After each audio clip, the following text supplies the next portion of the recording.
Hi, I'm Amy and this is A Star Reads, and it's time for day 5 of the 12 Days of Christmas Carol Advent Calendar Challenge.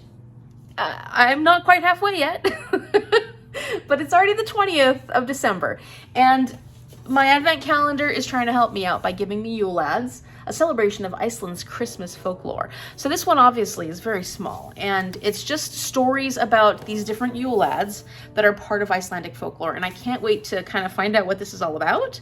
There's some really beautiful pictures in here. I just feel like the artwork is stunning. Oh, it's called Meat Hook. Yeah, that's kind of scary, so I don't know what to expect, but I'm looking forward to these.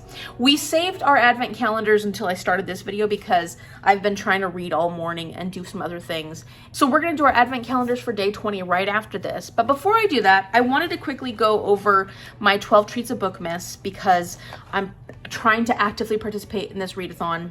I haven't been doing any reading sprints or anything like that with any of the host channels at this point, but I'm at least trying to do the prompts and trying to get through them. So what am I up to right now? We have done our popcorn garland for Clockwork Princess.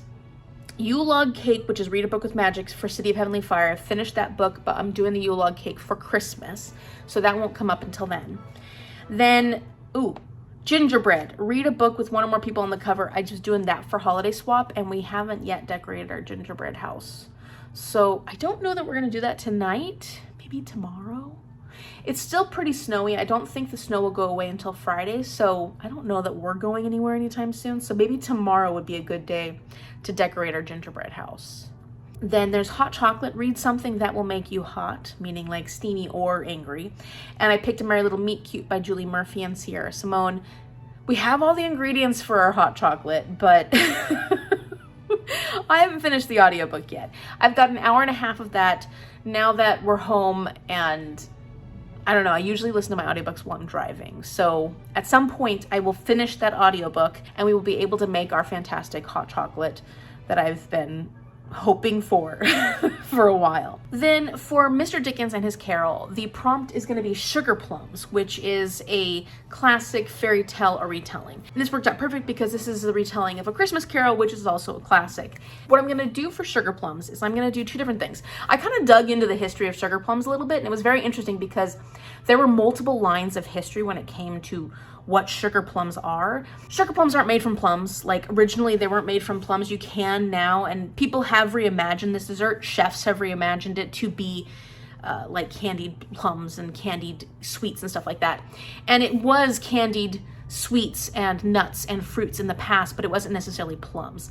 Plum was a term during like the 17th to 19th century. It was like a slang term in a sense that basically meant what's good, having wealth, having a lot. The reason that plum got attached to things like candies, like Jordan almonds, was because during the 1800s, they started this process called panning, where they were candy coating nuts and different kinds of seeds and berries and stuff like that. So things like a Jordan almond or an M&M that has that hard candy coating, those took a long time to create back then. So since they were so labor intensive, they took a long time to make, they were very expensive. Those kind of sweets were very expensive. And so they were very indulgent. And if you had them, you had a lot of money, you were wealthy. And so they were considered more wealthy types of treats and snacks. And so that's why they were called sugar plums, because they were snacks, but they cost a lot because they were so time intensive. From what I can tell, the actual term sugar plum didn't really get fame until Tchaikovsky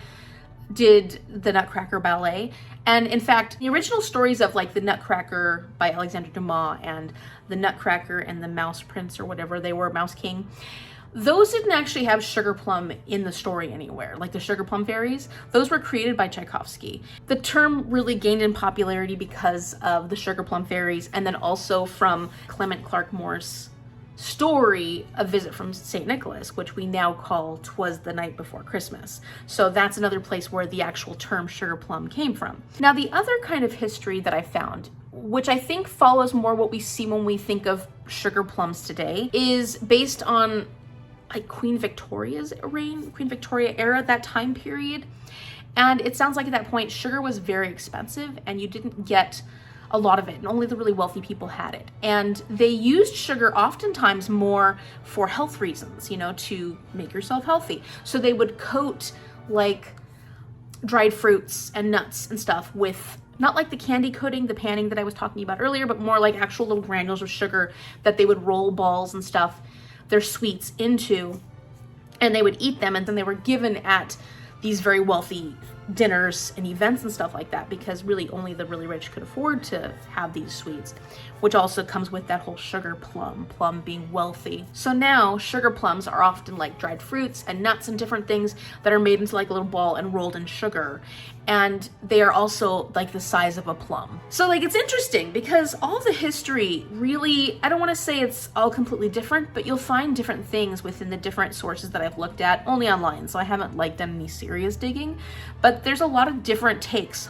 on what sugar plum is. And realistically, it just comes from this term of plum, of having a lot, of having wealth, and then adding sugar to it at some point. I thought that was very interesting. I really like learning about the history of food. I mean, I got my degree in culinary a long time ago, so like obviously food is very interesting to me, but it's just something fascinating about the history of this idea that is very popular during Christmas time, sugar plums. But who actually eats sugar plums during the holidays? So I want to do this 2 ways, and it really depends on how long it takes for all the snow to go away. But for one, I would like to just buy some Jordan almonds, because I am not going to pan sugar onto candy or nuts or anything like that. So we'll probably pick up some Jordan almonds or something along those lines, and preferably a nut, because that's what they would have done a lot more back then, and get some kind of panned candy with a hard candy crust. And then the other thing I want to do is actually find a sugar plum recipe, one of the traditional sugar plum recipes, and try and make that, which will probably be like dried fruits and nuts and stuff rolled in sugar. And so that's going to be one of my 12 treats of Bookmas. And I'm excited about it because I learned a lot about sugar plums this year. The 20th. The 20th? Yep. Day 20. Ooh, I've got a taster. What is it? Equator.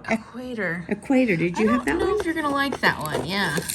Dark and bitter. Ooh, I got a truffle today. Let's see. This is hazelnut. I think Mom got this one like on her first day. Equator? Okay, yeah. See what you think. I like it. I think I want chocolate. She wants truffles. She's like, So this tastes she's good. totally not excited about all the tasters. No. This tastes good. Okay, so the lighting was terrible when I was opening it. So here, you can see it now, and it's this cute Mickey. It's got the American flag. It says United States, and it's another vintage Disney pin. It's adorable. I don't know what year it was done because these ones are older and they don't have the year on them, but this is so cute, Mom. So on day 20, I accidentally deleted the footage that had Mom's gift on it, and she ended up getting this little Noble Mix single serve craft cocktail, which is margarita. All you need to do is add water and the alcohol and ice to create it. And she loves margaritas, so I thought this would be a fun one for her to get. And I was able to fold it up and put it in the advent calendar. So this is what she got, and she was excited about it.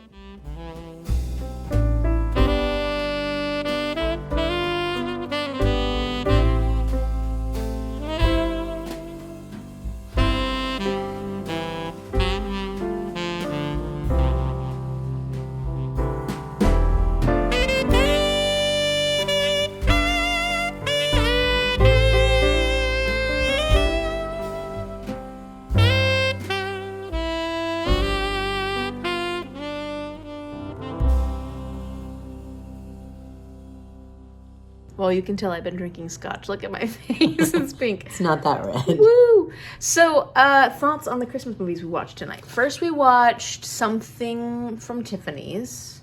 Was it called Something from Tiffany's? Yeah. I mean, the premise was really good. I guess my expectations were higher. The acting wasn't that good. The dialogue wasn't that good. They didn't really... There wasn't any chemistry between any there was of the no couples. chemistry. There were at least 1, 2... Well, even just the characters. Like, I didn't think there was a lot of chemistry between the characters. Well, and they didn't really do a very good job of building the characters or building the story, even. I felt like it was very... It was awkward. Disjointed. It was awkward. Yeah. Some of the behavior was really awkward. And I was really sad because I was very excited about that one. That one in particular, that was the one I was most excited about. And Amy's looked it up. It's got good reviews. Well, fairly, like, I think it was 70% by critics and then 65% by normal everyday Joes like us. Okay. And then we watched The Noel Diary. We wanted to try and find one that we liked. And we liked that one a lot. I cried and cried. It was... It was definitely bookish. It was based off a romance. Christmas romance? I don't know, but you said that we found out at the end that there's an author and it's... Yeah. It's based off a real story. The movie was really cute. Love the actors. They had great chemistry. And their acting was really good. Like I said, yeah, the all acting, the characters. Yeah. There was a total difference in good acting. So I don't know what happened on the first one. It didn't come together. It didn't come together well. So we weren't a big fan of Something from Tiffany's, but we did like the Noel Diary, and it made up for the fact that we weren't as crazy about the other one. There were a lot of crying moments. Are you crying now? Oh, no, goodness. Okay, well, we're done now. All right, bye. Okay, I'm going to read you the first Yule ad story. You ready? Yeah. Don't look at my table. It's a mess. Ooh, look at that.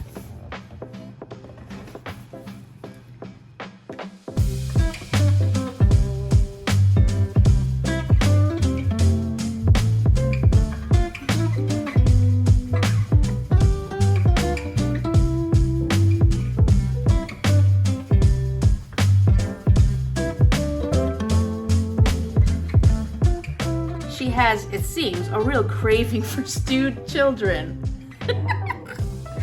Hansel and Gretel story. Yeah.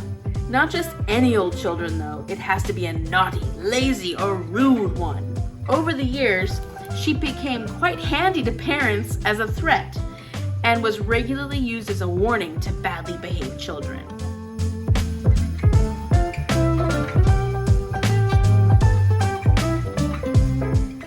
So apparently, the authorities took it on their part in 1746 to stop parents from terrorizing their children with stories of Yule ads and Brilla. And they actually formed a decree that said the foolish custom, which has been practiced here and there about the country of scaring children with Yuletide lads or ghosts, shall be abolished. So apparently, the 13 Yule ads have changed their ways over the years, and they don't actually eat children anymore. So that's probably pretty good. And so hopefully that's helped the children sleep a little better at night. I can't believe how cruel these stories about, I mean, it was meant to keep children from acting poorly, but yeah, yikes. So it says, for kids in Iceland, instead of stockings on bedposts, Icelandic children leave shoes on their windowsills. One wonders what it is with Christmas gifts and footwear. This is pretty cute. The way that it's been written, it's very fun. It's very playful. It's super cute. Okay, I just looked it up. This is pronounced Vuruslikir. Or Vuruslikir.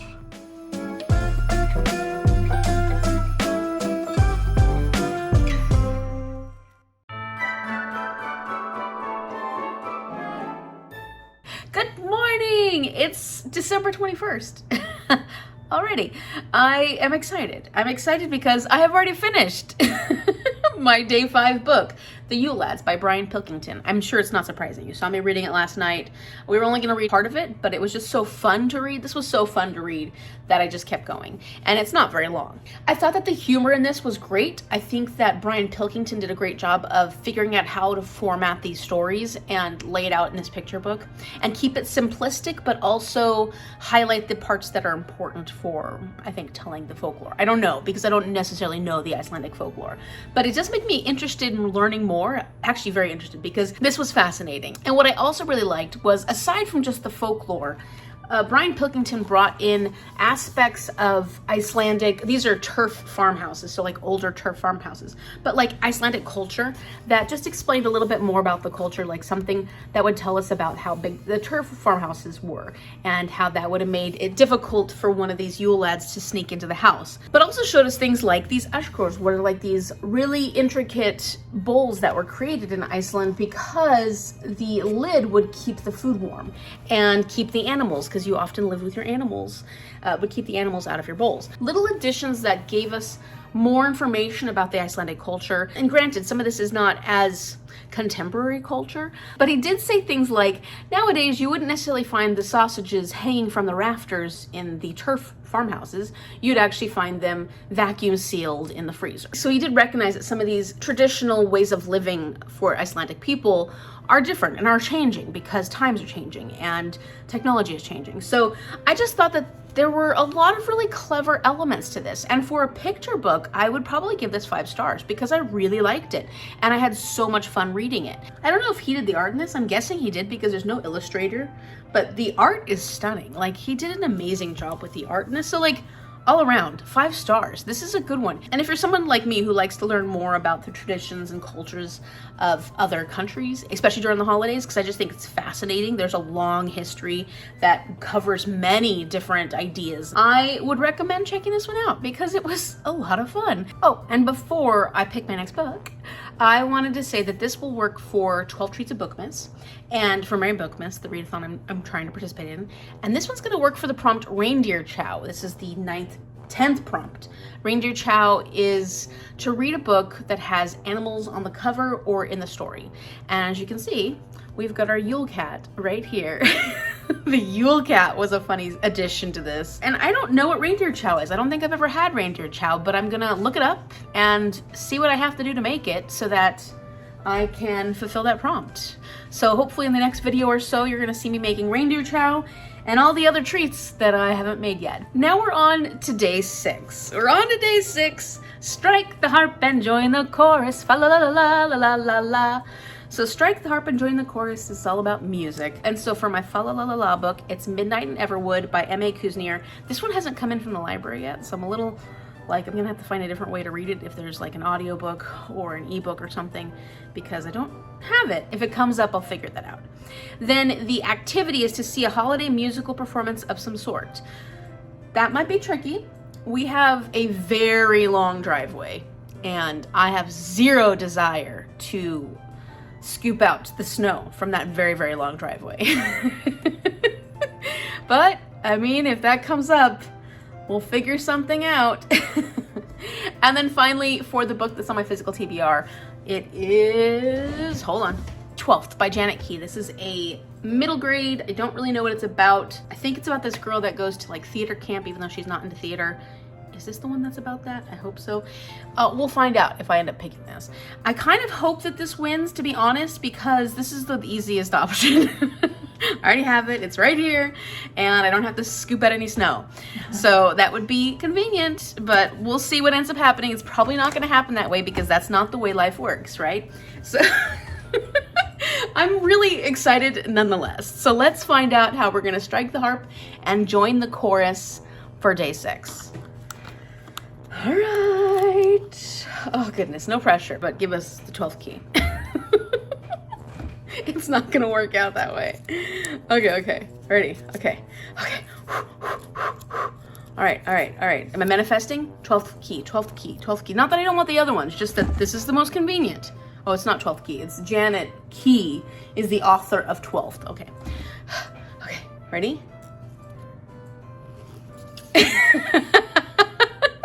Nope, it couldn't be that easy, could it? Oh, see a holiday musical performance. Okay, I'm excited about this.